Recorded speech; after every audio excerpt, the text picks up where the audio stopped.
ওসমান হাদির মামলার অধিকতর তদন্ত পর্যন্ত দাখিলের জন্য 17 জুন নতুন দিন ধার্য করেছেন আদালত।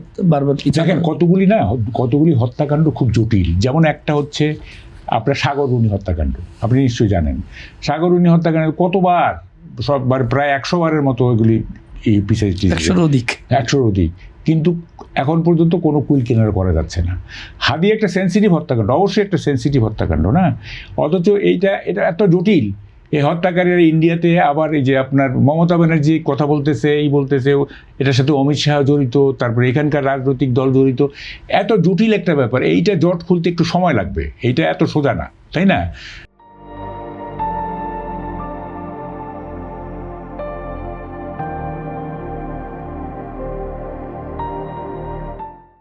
ল will take it own course, তাই না?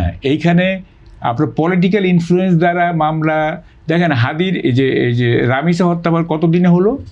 19 দিন। না, এইটা সুপার স্পিডি হয়েছে, এটা হাইপার স্পিডি। এত স্পিডি হওয়ার দরকার ছিল না, এটা 1-1.5 মাস কন্টিনিউ করতে পারতো। এটা হয়েছে কি, তাইলে এখন পাবলিকের মধ্যে একটা হবে যে এটা কেমন বিচার হলো, 17 দিনে একটা এত বড় একটা রায়।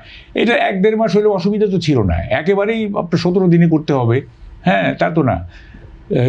তো ফলে এগুলো হয় কি, এগুলো স্বাভাবিক যে নর্মাল যে একটা অ্যাক্টিভিটি সোসাইটির, নর্মাল যে মানে কি বলে যে সোসাইটির যে ডিনামিক্স, সেইটা নিয়ে নানা রকম প্রশ্ন উঠে। সব কিছুর একটা স্বাভাবিকতা আছে, সব কিছুর একটা অ্যাবনর্মাল কোনো কিছুই ভালো না, হ্যাঁ। ফলে এগুলো এখন দেখেন, আপনি যদি আমাকে সময় দেন তাহলে আমি কেন এগুলো হচ্ছে এগুলি একটা একাডেমিক ডিসকাশন আমি করতে চাই।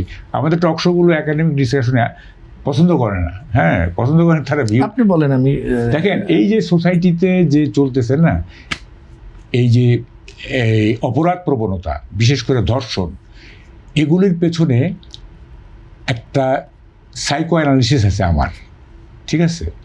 এবং শুধু আমি কেন, যে কোনো আপনার মনস্তত্ত্ববিদ তারা আমার সাথে একমত হবেন। সেটা হচ্ছে সোসাইটিতে এই যে আমরা দীর্ঘ 54-55 বছর যে এই দেশটা যে আমরা শাসন করলাম, এই শাসন পদ্ধতিতে এমন কোনো ত্রুটি ছিল, এমন কোনো লুফল ছিল, এমন কোনো ড্রব্যাক ছিল, যে কারণে নাগরিকদের একটা বড় অংশের মধ্যে ডার্ক পার্সোনালিটি গড়ে উঠছে। এটাকে সাইকোলজির ভাষায় বলে ডার্ক পার্সোনালিটি, অন্ধকার। এবং এই ডার্ক পার্সোনালিটি হচ্ছে অ্যান্টি সোশ্যাল পার্সোনালিটি ডিসঅর্ডার, অর্থাৎ সমাজ বিরোধী একটা সাইকোলজিক্যাল মানে পার্সোনাল ডিসঅর্ডার চলতেছে, ঠিক আছে?